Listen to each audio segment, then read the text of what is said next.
शंभूराज देसाई यांचे साताऱ्यासाठी पाणी टंचाई तातडीचे आदेश. 17 गावांमध्ये टँकरद्वारे पाणी पुरवठा सुरू. सातारा जिल्ह्यात वाढत्या उन्हामुळे पाणी टंचाईची समस्या तीव्र होत असून प्रशासन सतर्क झालेलं आहे. या पार्श्वभूमीवर पालकमंत्री शंभूराज देसाई यांनी जिल्हाधिकारी कार्यालयात आढावा बैठकीत महत्त्वाचे निर्देश दिले. सध्या मान, वाई, पाटण तालुक्यातील 17 गावांमध्ये तसेच 99 वाड्या वस्त्यांमध्ये 17 टँकरच्या माध्यमातून पाणी पुरवठा सुरू आहे.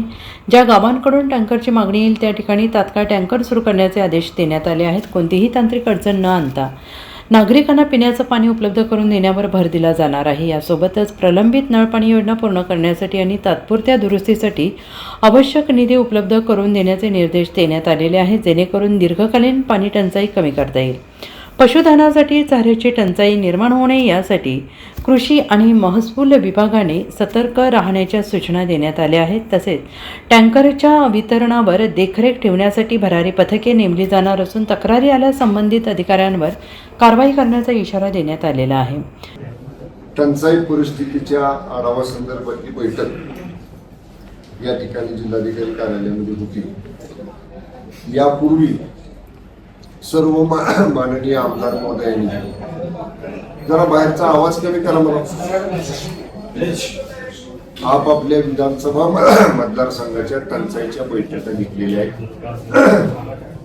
टंचाईचे आराखडे त्या तालुक्यातले मतदारसंघातले मान्य आमदार महोदयांना दाखवून आमदार महोदयांशी चर्चा करून या संदर्भातली जी जिल्हा स्तरावर यायची होती ती जिल्हा स्तरावर प्रस्ताव येऊन त्याला मान्यता दिलेली आहे. टँकरला मान्यता देण्याची तर अधिकार राज्य सरकारने उपविभागीय अधिकारी म्हणजे प्रांताला दिलेले आहेत. त्याप्रमाणे त्या तालुक्यातले आराखडे या ठिकाणी मंजूर केले. गेल्या वर्षी जर पाहिलं आपण तर आज तारखेला जिल्ह्यामध्ये 80 टँकर न पिण्याचं पाणी जून अखेर 80 टँकर या ठिकाणी आपण चालू केले. आज तारखेला त्याची संख्या 17 पर्यंत खाली आलेली आहे. त्यामुळे संख्या कमी आहे. पण एप्रिल 15 नंतर साधारणतः जून पहिल्या आठवड्यापर्यंत नेहमी संख्या वाढत असते. पण अपेक्षित जी आज मी माहिती घेतली 80 पेक्षा कमी टँकर लागतील असा प्रशासनाचा प्राथमिक अंदाज आहे. तरी सुद्धा उष्णतेचं प्रमाण, जलसाठ्यांचं प्रमाण हे सगळं बघून पण त्या बाबतीत आम्ही तयार आहोत. मी आजही सगळ्या प्रांत अधिकाऱ्यांना सूचना दिल्या.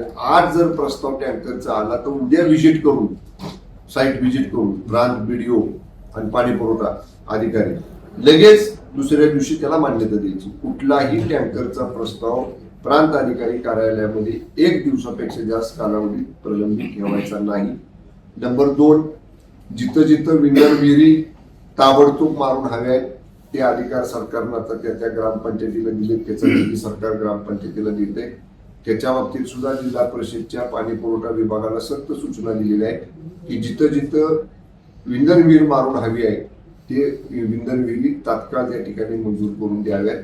विंधन विहिरींची दुरुस्ती म्हणजे जिथं पूर्वी आपण बोर मारलेले आहेत पण त्या खराब आहेत, चालत नाहीत. आपल्याकडे यांत्रिकी विभाग आपला स्वतंत्र जिल्हा परिषदेचा आहे.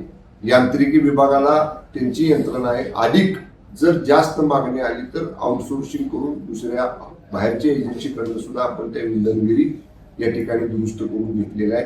अशा पद्धतीनं पिण्याचं पाणी या बाबतीतलं नियोजन आजच्या बैठकीमध्ये आपण पूर्ण केलेलं आहे. Bureau report SBN Marathi, Satara.